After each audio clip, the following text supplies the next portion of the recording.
Before we start with our session, I just wanted to go over the schedule because today we're doing things a bit more different than recent Kumi online meetings. First, we will have a brief update from our guests on what's going on in Gaza and the West Bank. Then we will go through a 20 to 30-minute presentation. We will have a brief time of Q&A. But in the last section, the last 15 minutes of today's meeting, which means 5:45 to 7, we will dedicate that time for meaningful action within the newsletter of Kumi action at the end of the session. With that being said, let me introduce our speaker. So today our speaker representing Al-Haq is Wissam Ahmad, the director of the Applied Center of International Law and coordinator of Al-Haq's Business and Human Rights Program. His area of research focuses on the economic incentive structure, perpetuating the colonization of Palestine along business lines. He is a Palestinian born and raised in the US. He earned a BA in Political Science and Sociology, a JD from Louisiana State University, and also completed an LLM in International Human Rights Law from the National University of Ireland. If I'm not mistaken, also a PhD. Correct me if I'm wrong. Al-Haq is one of the most respected Palestinian human rights organizations. Al-Haq is based in Ramallah and was founded in 1979. Ever since its founding, Al-Haq has been documenting human rights violations regarding the Israeli-Palestinian settler colonial reality, with a continual production of detailed legal studies. With that, I would like to welcome Wissam Ahmad from Al-Haq.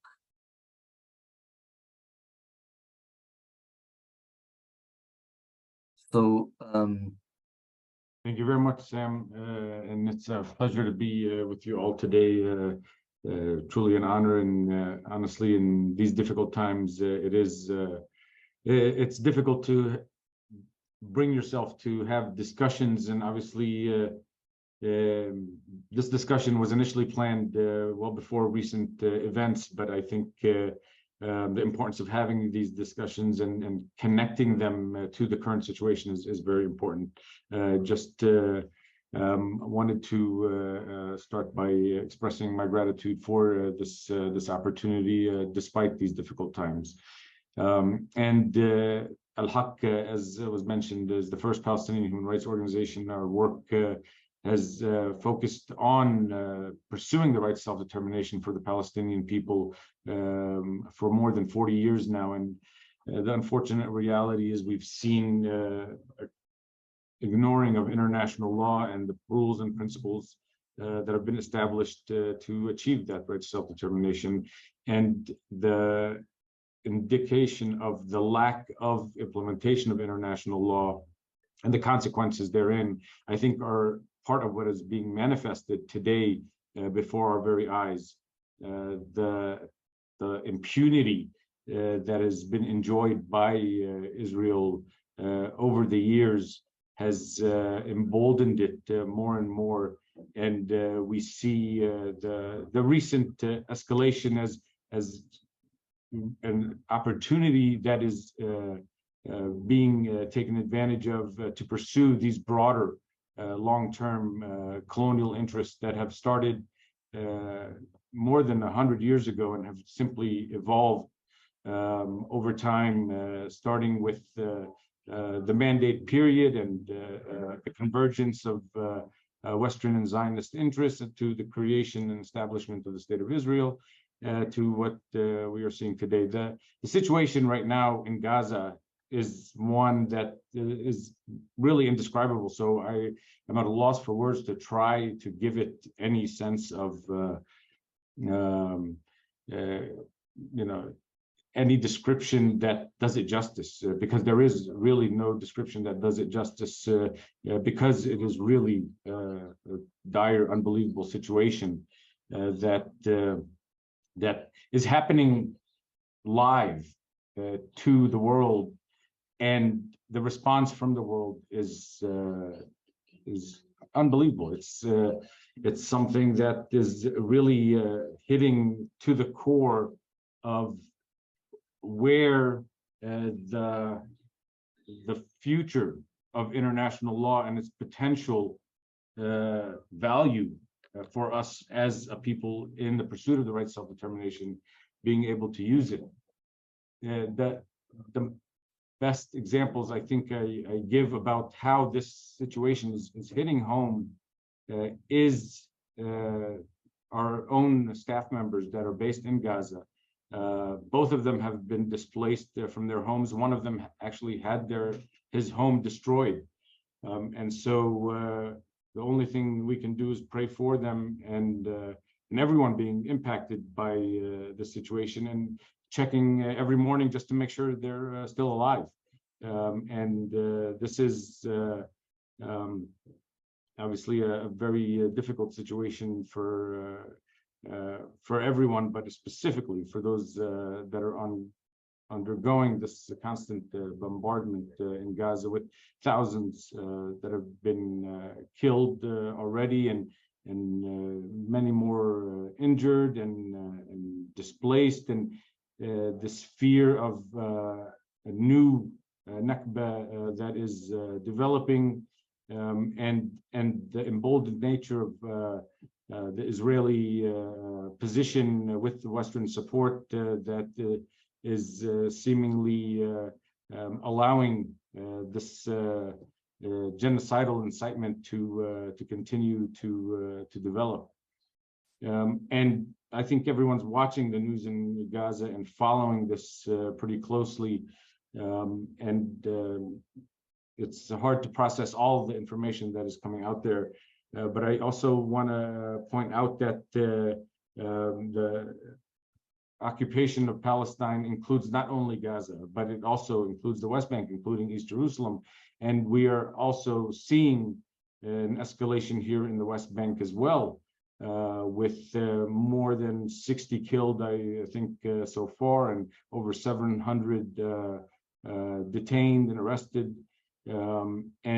It's clear that this is also an opportunity not lost on the Israeli occupation to further interests here in the West Bank, arming settlers, encouraging almost the further escalation of the situation here in the West Bank as well.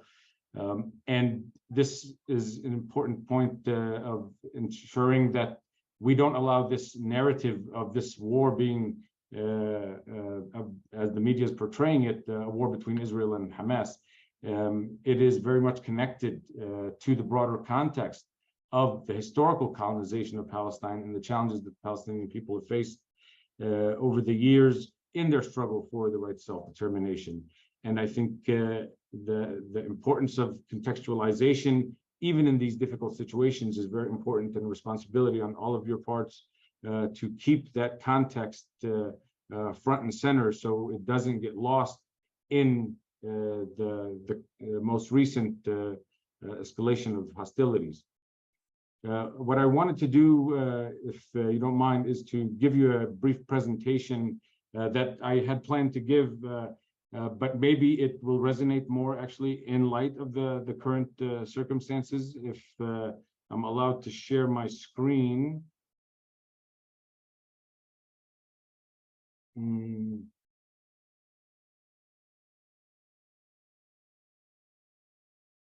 Yeah, we can see it. Great.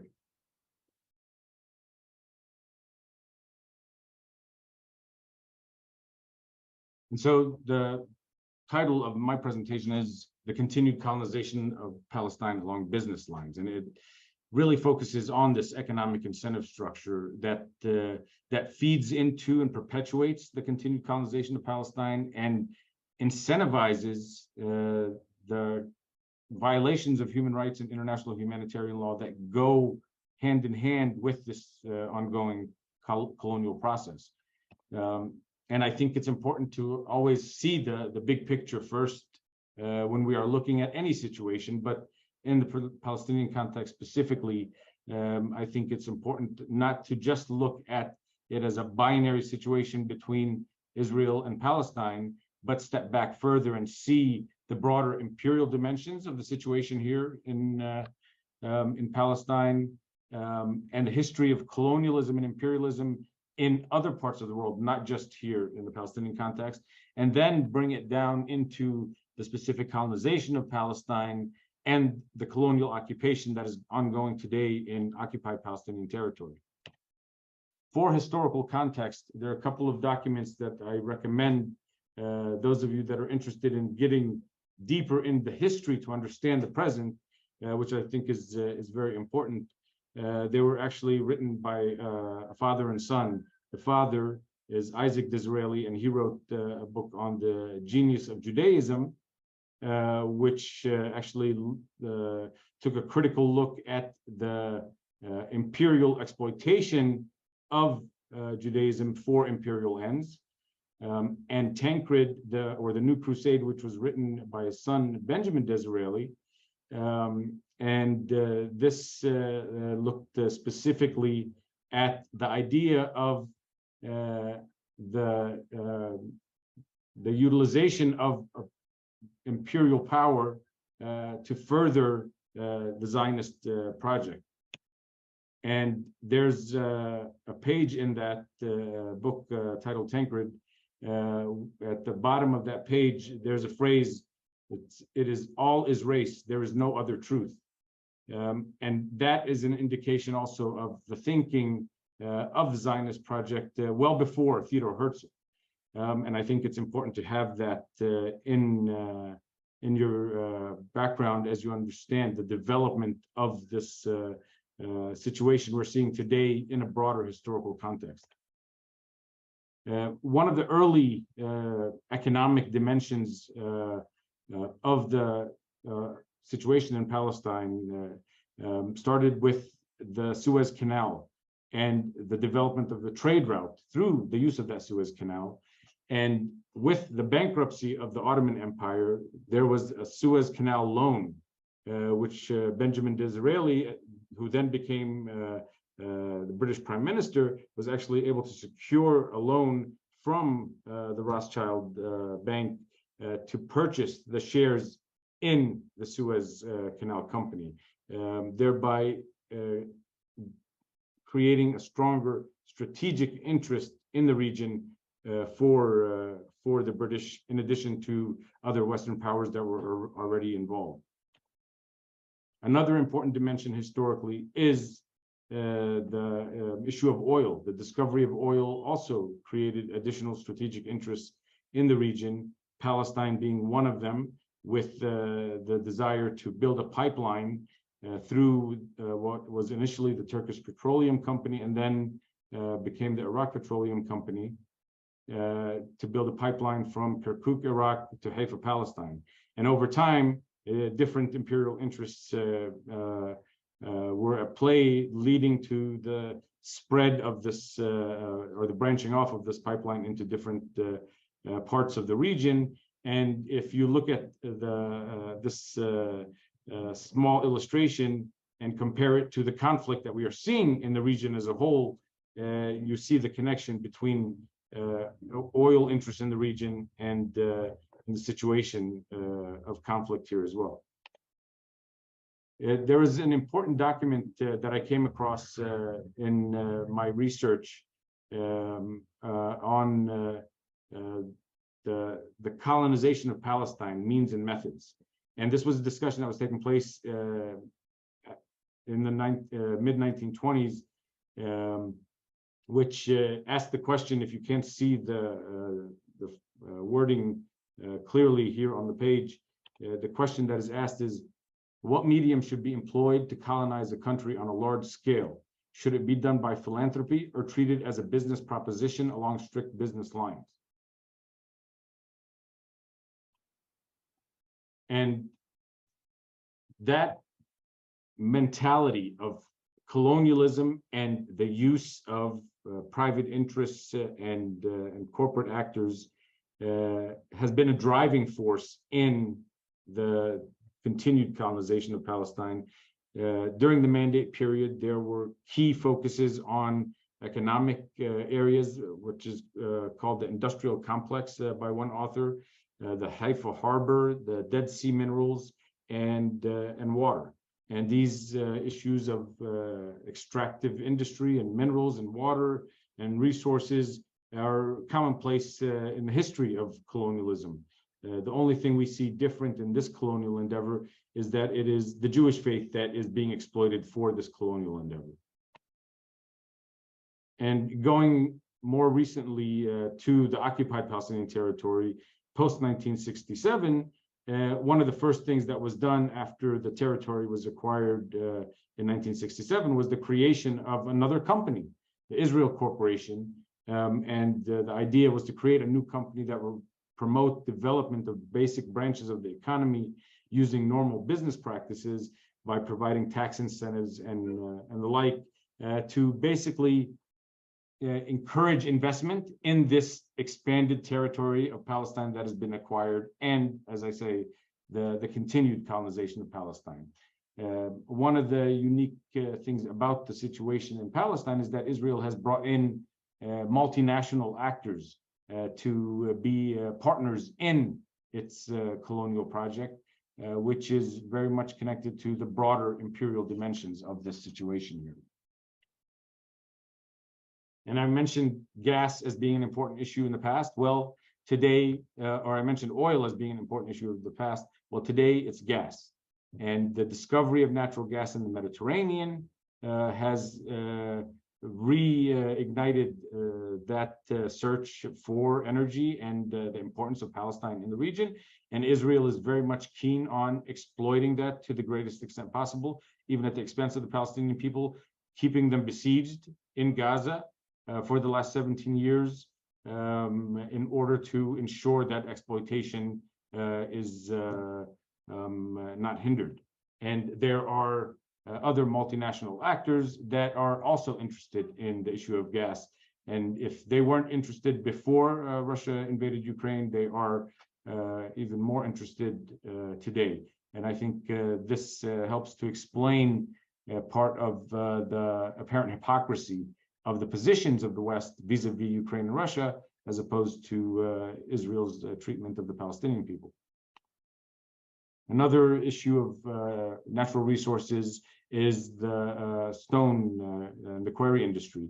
And we see how the wall separates Palestinians from their land and at the same time exploits that land through these quarries to construct settlements on Palestinian land, while at the same time Palestinians are denied the ability to develop their own, utilize their own resources and develop their land.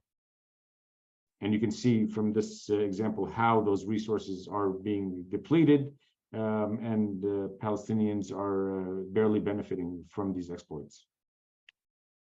The minerals of the Dead Sea are another example of the resources that have been exploited over the years, and you see this very clearly in satellite imagery of how that exploitation has had an impact on the Dead Sea as a whole over the years. And I call this the elements of occupation because each one of these minerals, these elements have an economic dimension to it. And so you can imagine the value of each one of these and how there's a benefit that is being reaped as a result of it.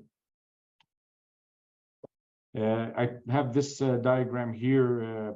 It's available online as well, but I put it out there just to give you a sense of the intricate and complex nature of the situation here and how Israel exploits all the different resources, whether it's people and property, and all of them feeding in to this Israeli economy of settler colonialism, and very much connected to its broader economic interests in various sectors. And you see the people being exploited in one form through coerced or cheap labor in a captive market, or even subjects of research and development, where Israel is able to test out its technology and weapons at the expense of the Palestinian people, but also how it exploits Palestinian resources from air to the sea. And Two other dimensions are the external pillars of support, which the international community plays a role through the ideological and charitable support, trade, investment, military aid, all of these things coming together that create this, what I call the architecture of exploitation, and reflect Israel's refinement of the best business practice of colonialism. One example of these companies that are involved in this colonial project in Palestine has been reflected in a UN database that was established to collect information on business activities in the settlements.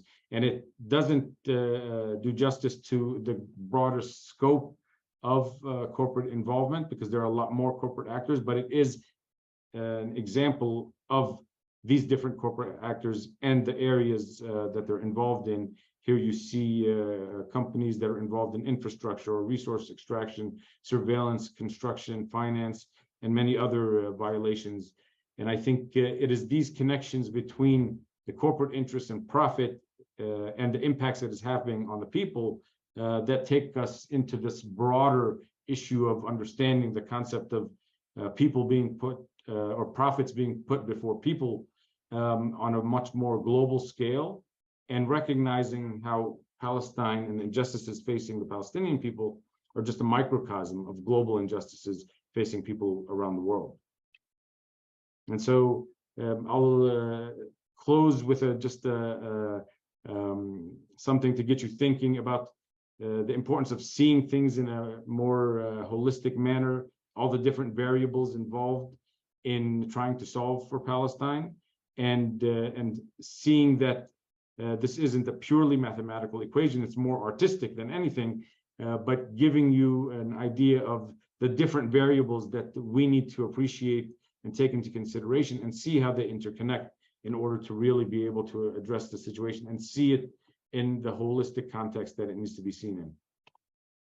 And so I'll be closing with a question to you about what is it that you can do? And I think recognizing your role within the system you live in, and that system can be defined whether it's geographically or institutionally, but you as an individual play a role in any particular system, and that role can have an impact on other systems nearby. And understanding those connections can help us move things forward. Each one of our individual actions contributes to a positive movement. And even though each individual action alone may not move the system, the cumulative effect of positive actions by individuals throughout the system can lead eventually to change. And that's the hope that we have that drives our work, with the hope that the current system can be changed if it requires dismantling the existing status quo and rebuilding a more just and fair system. Then we have faith in humanity to be able to do so. And so I'll stop there with my presentation, and then turn it over to you to address any questions you might have. Yes. First of all, thank you so much for that enlightening and very enlightening presentation. I will request the PowerPoint, if that's okay, later on, and share it maybe with all those who asked for it. So we understand part of the lack of implementation of international law is due to certain gains that people have with Israeli colonization. It's part of a larger paradigm matrix of imperialism, of coloniality. How best do we do advocacy then? What is the best way we can now advocate for justice? Well, the question goes to you as individuals, depending on where you are in a particular situation. And I'll give you a practical example of something we had high hopes for, but didn't succeed. There was an initiative in Europe. It's called the European Citizens Initiative, which was aimed at banning settlement products in the EU market. And this was a struggle in and of itself to get it to that point where it was proposed as an EU citizens initiative, but in order for it to reach the next step, it required 1 million signatures of a threshold of EU citizens in different countries. And the unfortunate reality is that even though we had a year to garner those 1 million signatures, we were only able to garner, I think, less than 30% of that, 260, 270,000 signatures. And so this is one example where the opportunity of cumulative effect by a collection of individuals, each one putting their individual signature to something that could move things forward, did not succeed. That doesn't mean we give up on the process and we continue to develop other avenues to pursue that same end, because we definitely believe that so long as there's economic benefit coming from the settlement enterprise, that it would only encourage that behavior to continue. But the issue, I think, raises some additional concerns in terms of how much faith we can have on people to act on their own, and how much we have to encourage them to act. And this is where you as an individual may be willing to make that decision to sign the initiative, but are you willing to speak to others to encourage them to do so?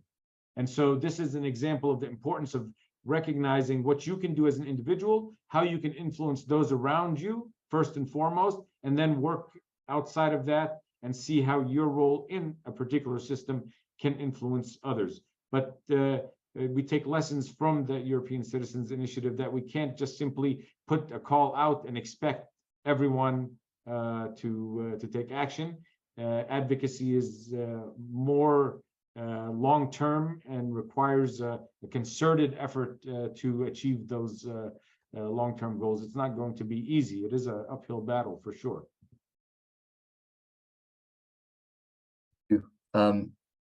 There's two questions I'll ask from the chat. The first one is, where does Al-Haq work with the International Criminal Court?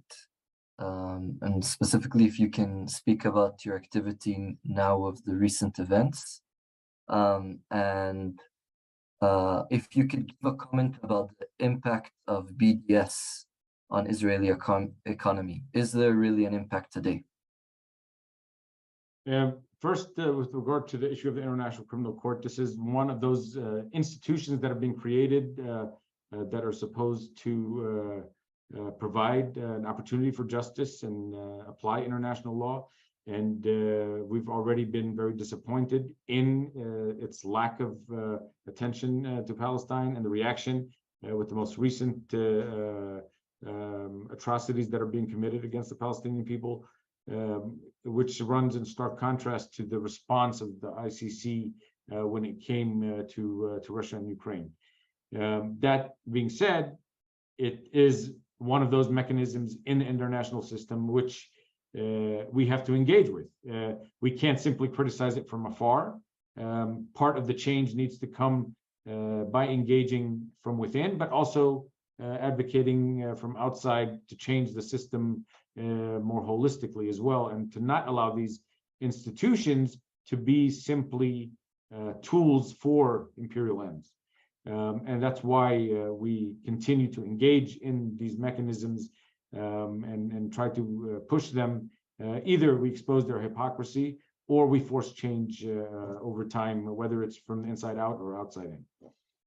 With regard to BDS, obviously, it is a very important movement that has had significant, I think, impact in raising awareness of the Palestinian situation, and in particular, the role of that individuals can play.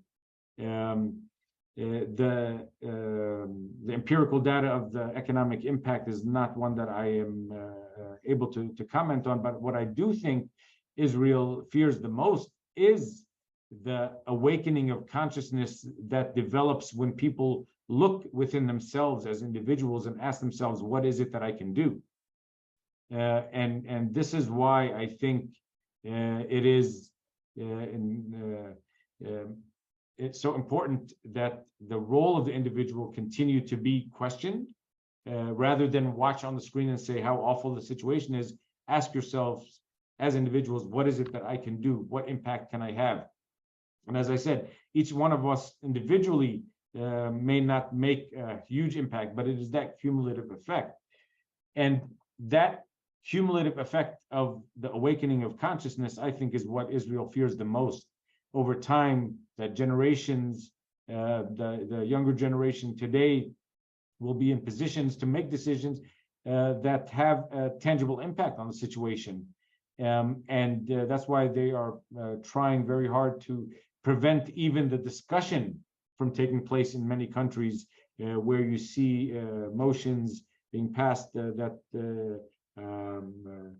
prevent BDS from being put forward as an issue or a position that can be taken even. And so these are individual challenges that need to be taken on a collective level, but each one in their own locales, whether it's at a state level or a national level, depending on where you are in the world. And you mentioned in your presentation about how we should avoid the dichotomy of Israel-Palestine, but also understand the larger paradigm, the larger matrix of colonialism, of imperialism. How does Israel play a role as a colonial power in exploitation of other global South nations / peoples? Well, I think the closest parallel I draw is from that same document that I put forward, titled The Colonization of Palestine, Means and Methods. Within that document, it goes further on to draw on the examples of the British South Africa Company, which was established by Cecil Rhodes in the 1800s. And if you know the legacy of Cecil Rhodes and the legacy of colonialism, you see the impact of that colonial mindset in Africa being reflected here in Palestine. And as we dig deeper and we see these broader connections of corporate actors like the British East India Company, for example, and the history of colonialism throughout much of the global South, where corporate actors have been involved, it has been a constant push to put profits over people, and very much those profits focus more on the global North, whereas the global South is the one that is serving as the source of those natural resources and those that are being exploited. And so you see it in the Palestinian context on a much more micro level here, but many of the same issues that are facing the Palestinian people can be replicated and applied in other parts of the world, especially where there's a legacy of colonialism and imperialism. We have another question here that I think is important. Zionism is defined as a settler colonial movement, not just mere a colonial movement. Can you speak about the difference between how Zionism has tried to settle in a different country, in a different land than their own, an indigenous land inhabited, and on resources? It's far more than a colonial enterprise. That's what they're saying in the chat. Could you comment? Yes. And colonialism takes different forms. In some cases, it's purely exploitative. In some cases, it is settler in nature, where there's an intent to replace the indigenous population.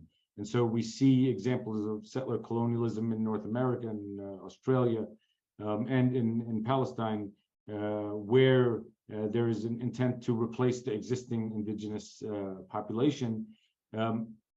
I like to say that Israel has refined colonialism and taken those different historical dimensions and developed it into a best business practice of colonialism, where the settlers are an integral part of the broader Zionist project, and the economic incentivization of their settlement is very important. And multinational interest in the exploitation of that settlement enterprise feeds into that broader project. And a lot of settlers are here because of the economic incentives that are provided for them. which feed into this broader settlement enterprise. But the key distinction of the different forms of colonialism and settler colonialism is this intent at replacement of the population. There's a few comments on the chat mentioning, climate activists, very other different protesters in the UK.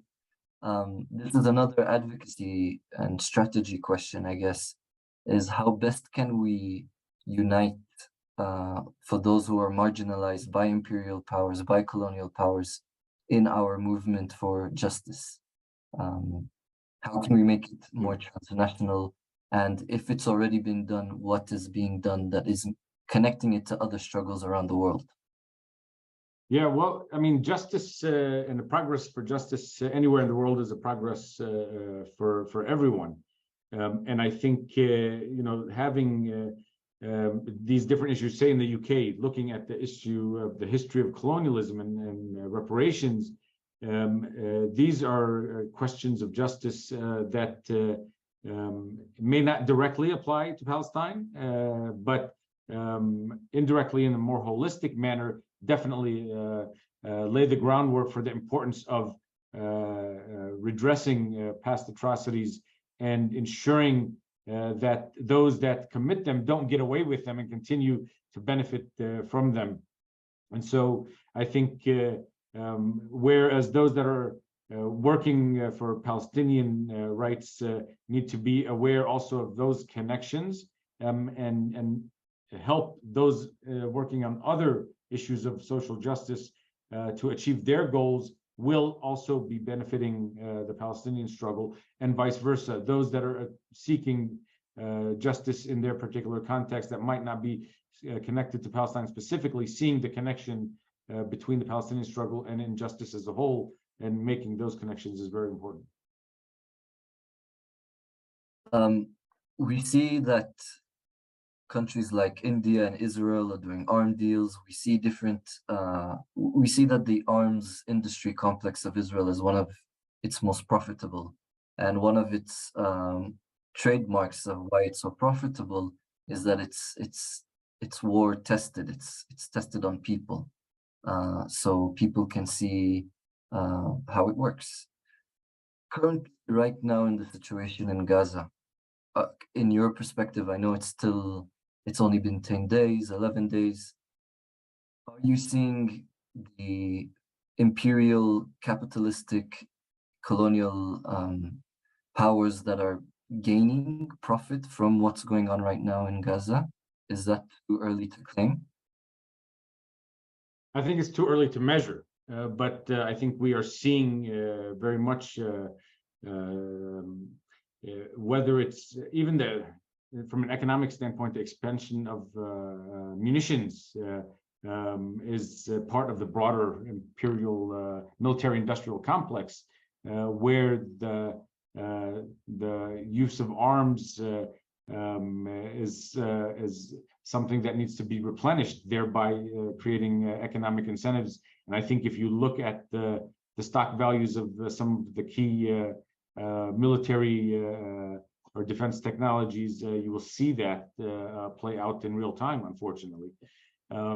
But we have historically seen how Israel has marketed its experience in attacks against Palestinians and the testing of new technology and weapons, and then taking that abroad. And so, I don't want to say that I expect it to happen again, because I'm hoping that despite the difficult situation we are seeing today, that this will be a wake-up call, that we can't continue to have the same status quo and allow things to continue in the way that they have been. Because if you reward this kind of behavior, you're only going to encourage its repetition.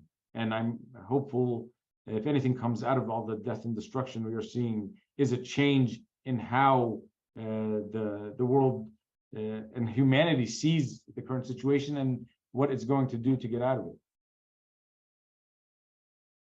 I'm going to ask one more question from the chat, and I do apologize if I've missed others, but Wissam is a busy person and he has a place to go and attend to after this. I guess the next question is regarding the neighboring Arab countries. We see different accords being the Abraham Accords, different economic bonds. What do you think is more hindering the Palestinian freedom? Is it more the interest of corporate profits, or is it the bias of Western media that's trying to diminish the Palestinian people?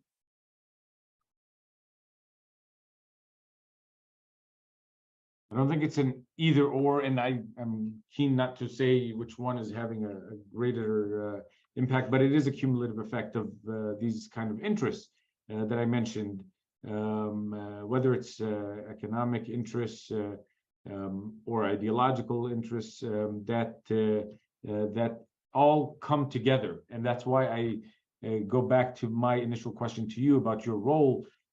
I don't expect those that are working in the cultural sphere of the system to be to have the most impact on the political sphere of the system, working in that cultural dimension, working in the economic dimension, working in the political dimension.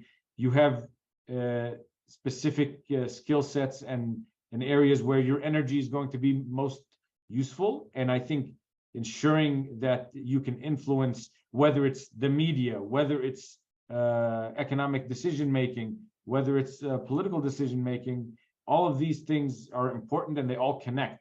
The question is, where is it that you are going to have the most impact?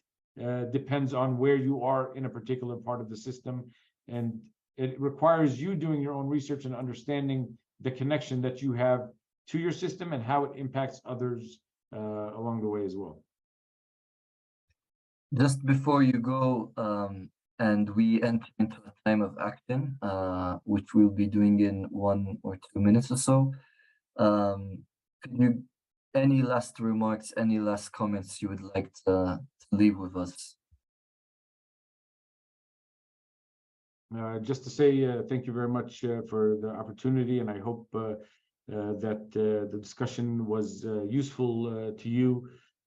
I think one of the greatest joys I get in this position I'm in is being able to speak with groups like yourselves, because I do believe in the power of the individual, and I feel like every one of you has an opportunity to do something that will have a positive impact, and over time there will be a cumulative impact in a positive direction for change.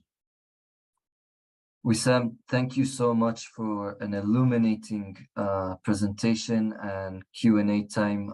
Thank you so much for all of your work and what Al-Haq does. And I know that you are rushing now to another event, so we encourage you and we thank you so much for all that you do. Thank you very much. So I'll be stepping out and leaving you to the rest of your meeting. Huh? Take care. Salam. Bye-bye. Take care.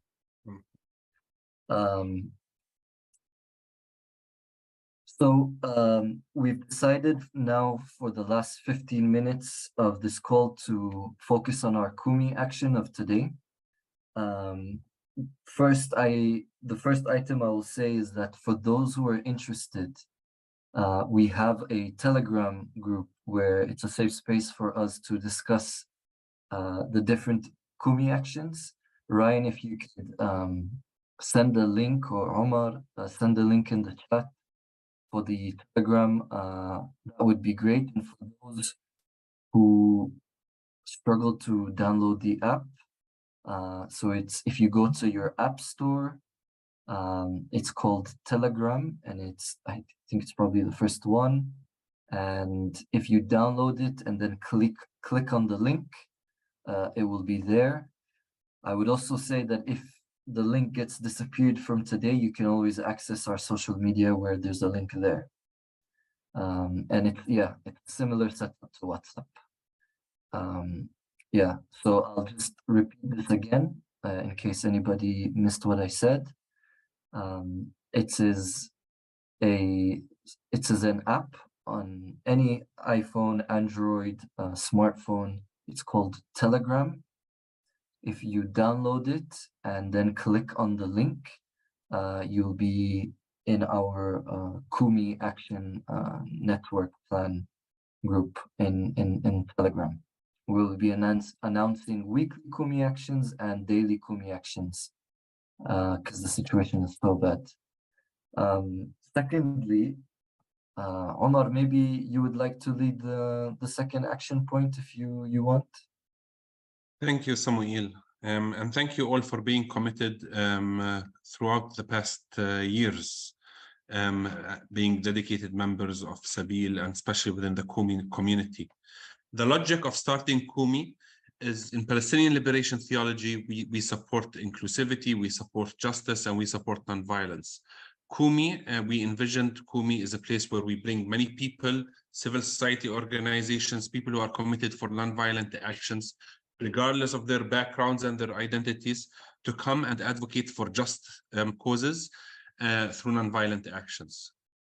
Kumi is our intention for it to be a platform where many people who believe only in nonviolence and strongly in nonviolence that would come together and we start to put pressure on the decision makers.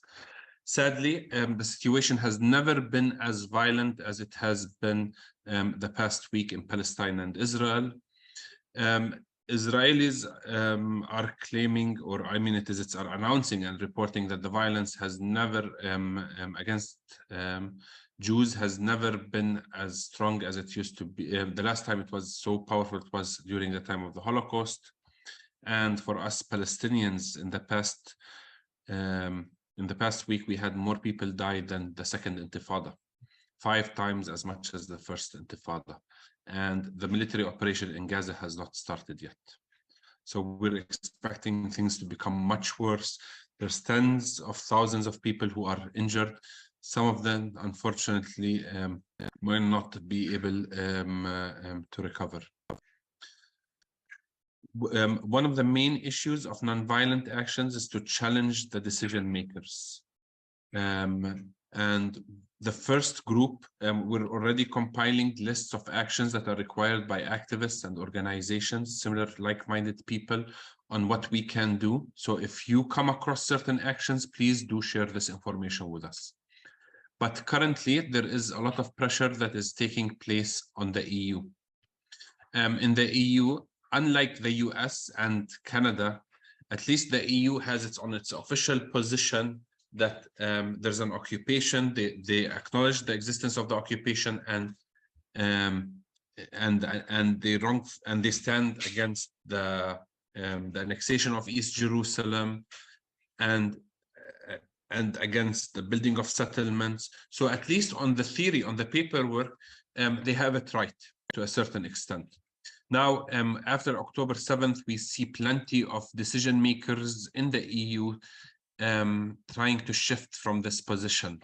So there are groups of people who are advocating on remaining strong on international law, and others who are becoming less excited about international law, although their positions have been very clear when it came to the situation with Russia invading Ukraine.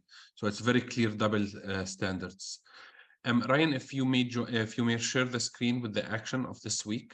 So we're asking you, we're writing to you like talking points.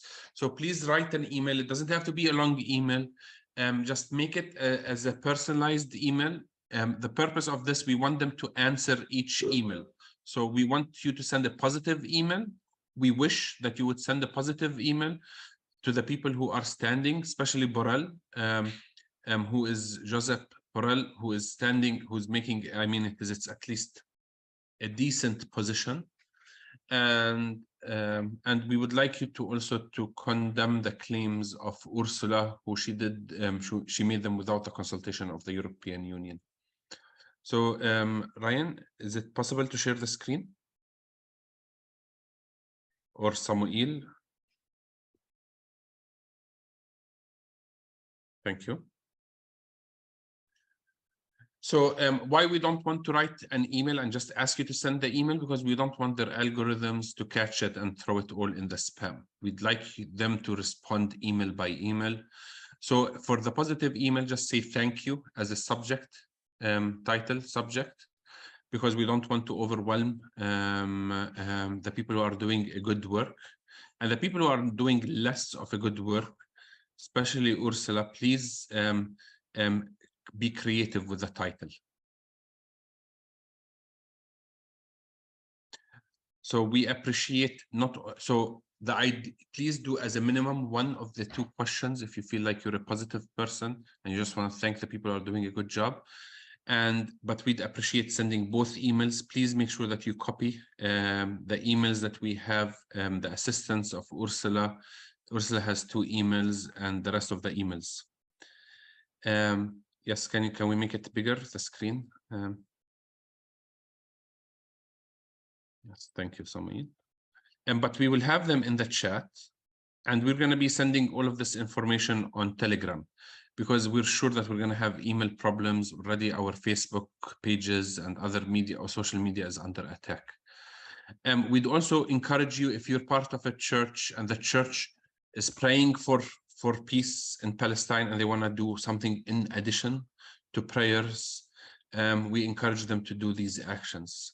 We're going to be posting daily actions and weekly actions. All of these actions, we will make sure that they will not take more than a couple of minutes or 5 minutes of your time. It's overwhelming, the videos that we're getting from Gaza and other places in the country with the levels that are coming up. We need to make sure that we stand together. So I know it's always, even 5 minutes are difficult to find during these times, but please let us so we're going to work together. I think the energy is positive if we just write an email all together now and express to our concerns to Ursula and Josep Borrell. So we'll give you 5 minutes to write emails.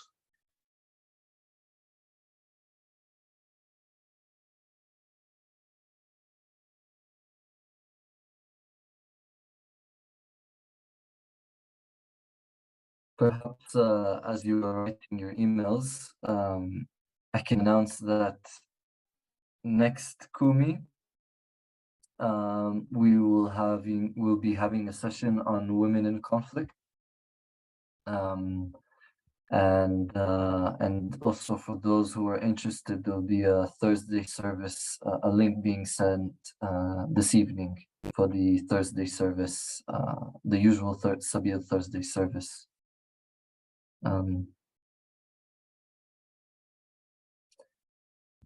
I think some of the questions on the chat are raising a good concern, which is, what is our capabilities in Kumi? Where people here, the members, the people who participate are from all around the world, and you have different contexts and therefore different points of action, like what Wissam said today, within what's your influence. And I think that's why we would want you to join the Telegram group, think and brainstorm what best we can do as a community, as a collective, in doing both contextual Kumi actions and ones that everybody can do. So yeah, I guess what would you suggest for US is exactly what just been posted, is the statement that is going around by Sabil and other organizations to enforce on churches some actions and some clarifications, and to get churches to endorse it, to get churches to comment on it, I think would be great. Also, I think sharing the service of lament that we had last week would be also a great way of doing it, but honestly, I'm not sure currently. I don't know if anybody has something else to say, maybe on the chat, or Omar, if you'd like to step in. I think it's good to give some space for people to write this email, even if you're not a member of the European Union. Your support is required. So we'll give people just to finalize their emails. Samuel. Okay. Yeah, and for those who are not so tech savvy, I would say just do the best you can in whatever way you can. we're happy also to hold a special session and we'll announce on a special session of how to do certain basic things on Telegram. I think it's through education we can all overcome the difficulties. Again, for those who need more information or the talking points or the emails, that's on the Kumi newsletter. Thank you everyone for tuning in for another Kumi. And I hope to see you next week. And we will have another action point for next week. Thank you so much for all of your dedication, your hard work. We appreciate it very much. And with that, I will end this session.